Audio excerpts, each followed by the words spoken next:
Hello বন্ধুরা, আসসালামু আলাইকুম। আশা করি আপনারা সকলে ভালো আছেন। আজকের ভিডিওতে আপনাদের দেখাতে চাচ্ছি যে আপনি এই ধরনের সুন্দর সুন্দর নাম কিভাবে আপনি আপনার হাতে থাকা স্মার্টফোন দিয়ে আপনি তৈরি করতে পারবেন। তো এখানে দেখতে পাচ্ছেন যে বিভিন্ন ধরনের নাম এবং বিভিন্ন ধরনের ব্যাকগ্রাউন্ড। তো এখানে আপনি এভাবে খুব সুন্দরভাবে ডিজাইন করতে পারবেন। ঠিক আছে, তো এগুলো আপনি কিভাবে আপনার হাতে থাকা স্মার্টফোনের সাহায্যে আপনি খুব সুন্দরভাবে করতে পারবেন। তো অনেকে আপনারা আমাকে রিকোয়েস্ট করেছেন যে ভাই এই ধরনের ছবিগুলো আমি কিভাবে এডিট করতে পারি বা আপনি আমাকে করে দেন। তো আপনাদের সকলকে বলে রাখছি, আপনারা যদি এই ধরনের ছবি আপনি তৈরি করতে না পারেন বা আপনাদের জন্য কিন্তু আমি এই ভিডিওটি তৈরি করে দিলাম। যদি এরপর যদি কারো সমস্যা হয় তো অবশ্যই আমি আমার ভিডিও ডেসক্রিপশনে আমার ফেসবুক আইডি এবং ফেসবুক পেজ দিয়ে রাখছি। তো আমার পেজে একটা লাইক দেবেন। পেজে লাইক দেওয়ার পর আপনারা সেখানে আপনাদের নামটা লিখে দিবেন যে ভাই আমি এই ধরনের নামটা চাচ্ছি, তাহলে আপনাদের আমি মেক করে বানিয়ে দেবো। তো যাই হোক, এখন এই ধরনের ছবিগুলো আপনাকে এডিট করার জন্য বা স্টাইলিস্ট বা ডিজাইন করার জন্য আপনাকে যে কাজটি করতে হবে, অবশ্যই আপনাকে একটি অ্যাপ্লিকেশন ডাউনলোড করতে হবে। তো অ্যাপ্লিকেশনটি ডাউনলোড করার জন্য আপনি প্লে স্টোরে চলে যাবেন। তো প্লে স্টোরে চলে যাওয়ার পর এখান থেকে জাস্ট এই হচ্ছে প্লে স্টোর। তো প্লে স্টোরে চলে যাওয়ার পর এখান থেকে পিক্স ল্যাব লিখবেন, এই যে পিক্স ল্যাব। তো আমার ডেটা কানেকশনটি নিয়ে এই দিন আপনার দেখে দিতে পারলাম না, যাই হোক একটু ব্যাগে চলে আসি। আপনি পিক্স ল্যাব লিখে এই যে এই হচ্ছে পিক্স ল্যাব, এটা হচ্ছে আপনি ডাউনলোড করে নেবেন। ওকে, তো আমি এটা ডাউনলোড করে নিলাম।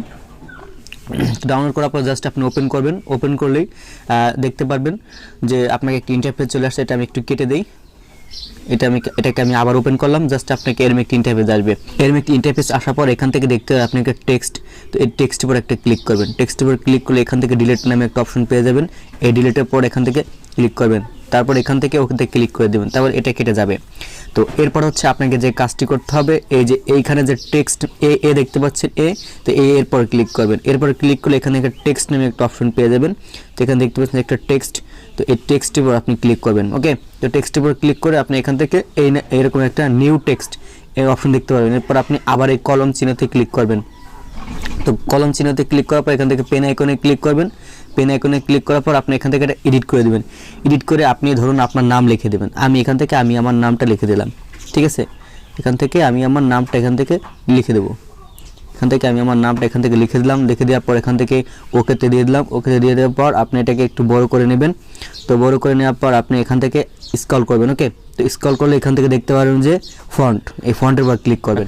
পেয়ে যাবেন ফন্ট, এরপর হচ্ছে মাই ফন্ট, এরপর হচ্ছে এরকম কিছু অপশন পেয়ে যাবেন। ঠিক আছে, তো আপনি এখান থেকে কী করবেন, স্ক্রল করে নিচের দিকে চলে আসবেন। এবং এর আগে একটা কথা বলে রাখি, এইখানে যে মাই ফন্টগুলো আছে এই ফন্টগুলো কিন্তু আপনাকে অবশ্যই আগে থেকে ডাউনলোড করে নিতে হবে। এটাকে আপনাকে আগে থেকে ডাউনলোড করে নিতে হবে। যদি আপনি আগে থেকে ডাউনলোড না করেন তাহলে কিন্তু এটা হবে না। ঠিক আছে, তো আমি এটার পর ক্লিক করলাম। তো ক্লিক করার পর আপনি এখান থেকে দেখতে পাচ্ছেন আমার নামটা চেঞ্জ হয়েছে। এখান থেকে যদি সিলেক্ট করে আরেকটা নাম চেঞ্জ হয়েছে, এখান থেকে এভাবে আমি একদম নিচে যেটা আছে নিচে দিয়ে দেবো। তো এই ফন্টটি আপনারা অবশ্যই ডাউনলোড করে নেবেন, বাংলা ফন্ট BYSJ08। ঠিক আছে, আপনি গুগল ক্রোমে যে এই ফন্টের নাম লিখলে এটা চলে আসবে। এখন এটাকে আমি কী করলাম, এখানে এটাকে বসিয়ে দিলাম। তো এখন আমরা কি করব, এখানে সিলেক্ট করব। এখানে সিলেক্ট করার পর এখান থেকে দেখতে পারবেন এই যে ফ্রম গ্যালারি। তো গ্যালারি থেকে আমি একটা ছবি নেব।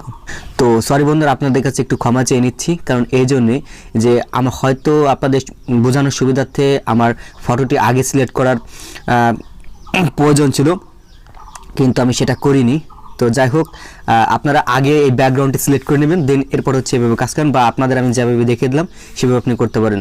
তো এরপর হচ্ছে আপনি এখানে টিক মার্কে ক্লিক করে দেবেন। তো টিক মার্কে ক্লিক করে দেখতে পাচ্ছেন যে আমার ব্যাকগ্রাউন্ডটি এখানে চলে আসছে। তো এখন আপনার যেখানে ভালো মনে হয় আপনি আপনার নামটা এভাবে বসাবেন। তো এরপর হচ্ছে আপনি আবার এতে চলে আসবেন। তো এতে চলে আসার পর এখানে নামের পর আপনাকে অবশ্যই ক্লিক করতে হবে। তো এখান থেকে ক্লিক করলাম। তো ক্লিক করলে স্ক্রল করে নিচের দিকে আসার পর যে টেক্সটিউড এটার পর ক্লিক করবেন। এটাতে ক্লিক করার পর আপনি এখানে ক্লিক করবেন। তো এখানে ক্লিক করার পর এখান থেকে স্ক্রল করে নিচের দিকে চলে আসবেন। স্ক্রল করে নিচের দিকে চলে আসলে আপনি এখান থেকে 3টি ব্যাকগ্রাউন্ড পেয়ে যাবেন। এখানেতে এই 1 2 3 এই 3টি ব্যাকগ্রাউন্ড, এখানে 3টি ব্যাকগ্রাউন্ড আপনি পেয়ে যাবেন। ঠিক আছে, আপনি প্রথমটাতে ক্লিক করবেন, বা এখান থেকে আপনি চাইলে একটি স্ক্রিনশট নিতে পারেন। ঠিক আছে, এরপর হচ্ছে আপনি এখান থেকে কী করবেন, এখান থেকে টিক মার্কে ক্লিক করে দেবেন। যখন আপনি টিক মার্কে ক্লিক করে দেবেন তাহলে দেখতে পাচ্ছেন যে আপনার এটা কিন্তু কালারটা চেঞ্জ হয়ে গেছে। এখন আপনি যদি এখান থেকে ইনেবলে ক্লিক করেন, ইনেবলে ক্লিক করে দেখতে পাবেন আরেকটু লুক দেবে। ইনেবলটা অফ করে দিয়ে আবার ইনেবলটা অন করে দেখতে পাচ্ছেন এটা কিন্তু একটা অন্যরকম লুক নিচ্ছে। বা আপনি যদি এখান থেকে একটু বাড়িয়ে দেন বা যদি একটু কমিয়ে দেন, আপনার সুবিধা মতো আপনি নেবেন, আপনার যে কালারটা ভালো হবে বা যেভাবে ভালো হয়। ঠিক আছে, তো আমি ধরুন এইভাবে রাখলাম। এভাবে রাখার পর আপনি এখান থেকে টিক মার্কে দিয়ে দেবেন। তো যখন টিক মার্কে দেওয়া শেষ, এখন আমরা স্ক্রল করে এদিকে চলে আসবো। আপনি যদি চান একটু স্টক দেবো, স্টকও দিতে পারেন, ঠিক আছে। তো স্টকটা যদি দেন তাহলে এটার সাথে একটু কালো স্ক্রল দেবেন। এখান থেকে এটি এই পরিমাণে একটা স্ক্রল দিয়ে দিলাম। ওকে, এখান থেকে আবার টিক মার্ক দিয়ে দেবো। এখন এখান থেকে আপনাকে অবশ্যই কিন্তু 3D ইফেক্ট দিতে হবে। তো 3D ইফেক্ট দেওয়ার পরে এখান থেকে ইনেবল করে দেবেন। ইনেবল করলে এখন এখান থেকে আপনি যে কাজটি করবেন, এখানে ডার্কেন দেখতে পাচ্ছেন, এটা যদি আপনি এদিকে সিলেক্ট করেন তাহলে দেখতে পারবেন যে আপনার একটু এটা পরিষ্কার হয়েছে। তো যাই হোক, এখান থেকে যদি আপনি এভাবে করেন ছবিটা বাঁকাতে পারবেন। তো যাই হোক, এগুলো আমার দরকার নেই। আমি এখান থেকে এই শুধু 3Dটা অন করব। 3Dটা অন করার পর এখানে যদি আমি একটু চাই ডিপ দিব, তো আপনি ডিপ দিতে পারেন। যদি আপনি চান যে ডিপ আমি দেবো না তাহলে সমস্যা নেই। তো ডিপ আমি এখান থেকে 1 রাখলাম। তো এখান থেকে আপনাকে এই যে এটাতে ক্লিক করতে হবে। এটাতে ক্লিক করে এখানটাতে আপনি অন করে দেবেন। যখন আপনি এটাকে অন করে দেবেন তখন দেখতে পাচ্ছেন আপনার একটা ইফেক্ট এখানে চলে আসছে, 3D একটা ইফেক্ট কিন্তু এখানে আপনার চলে আসছে। ওকে, তো এই ইফেক্টটা দেওয়ার জন্য কিন্তু আপনি এটা অবশ্যই আপনাকে অন করে রাখতে হবে এবং এখান থেকে আপনি টিক মার্কটা দিয়ে দিবেন।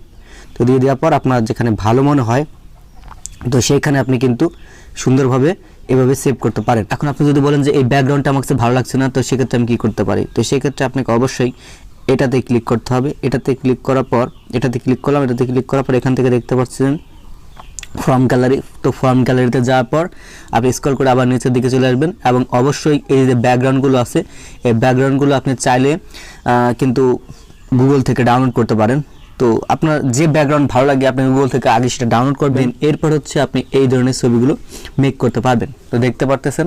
তো এটা যদি আপনার কাছে ভালো না লাগে তো সেক্ষেত্রে আপনি আবার কি করতে পারেন, আবার যে কোনো একটা ব্যাকগ্রাউন্ড নিতে পারেন।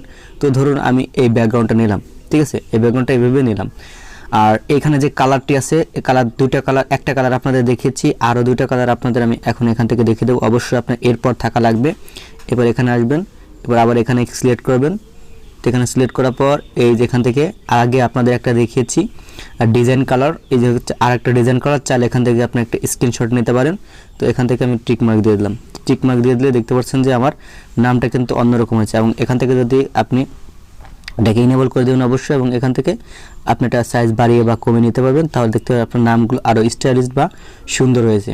ওকে, তো যাই হোক, এখন এইখানে আমি কি করব, এখান থেকে অন্য একটা টেক্সট দেওয়ার জন্য আমি আবার এখানে সিলেক্ট করব। দেওয়ার জন্য এরপর আবার স্ক্রল করে নিচের দিকে চলে আসলাম। আসার পর এখান থেকে এই যার একটা ডিজাইন দেখতে পাচ্ছেন স্টাইলিশ ডিজাইন, এটার পর আপনি ক্লিক করবেন। ক্লিক করে দেখতে পারবেন যে আপনার আবারও নামের কালারগুলো কিন্তু চেঞ্জ হয়ে গেছে। এরপরে আপনি এভাবে নামের কালারগুলো চেঞ্জ বা পরিবর্তন করতে পারেন।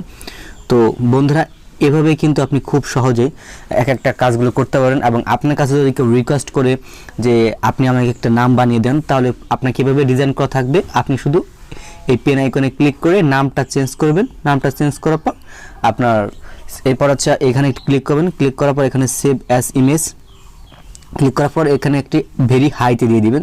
এরপর সেভ টু গ্যালারি। তো সেভ টু গ্যালারিতে যখন দিয়ে দেবো তাহলে আমাদের গ্যালারিতে সেভ হয়ে যাবে। এখন আমরা আমাদের গ্যালারিতে চলে গেলাম এবং দেখতে পাচ্ছেন এটা কিন্তু আমি সেভ করেছি, ঠিক আছে। তো আপনারা কিন্তু এভাবে সুন্দর সুন্দর করে এই ছবিগুলো এডিট করতে পারবেন। তো এই ছবিগুলো কিন্তু আপনাকে অবশ্যই আগে গুগল থেকে সংগ্রহ করতে হবে। তো এই ছবিগুলো আপনারা অবশ্যই আগে গুগল থেকে সংগ্রহ করবেন।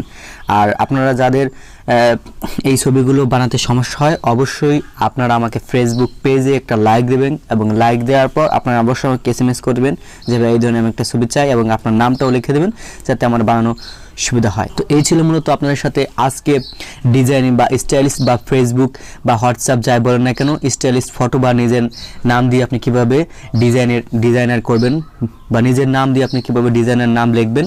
তো আশা করি ভিডিও থেকে আপনারা কিছু শিখতে পেরেছেন, এবং যদি ভালো লাগে তাহলে একটা লাইক দেবেন, এবং আপনার কোনো মূল্যবান মতামত থাকলে অবশ্যই কমেন্ট বক্সে জানাতে ভুলবেন না। আর আপনাদের যদি কোনো প্রকার বানাতে সমস্যা হয় অবশ্যই আমাকে কমেন্ট বক্সে জানাবেন।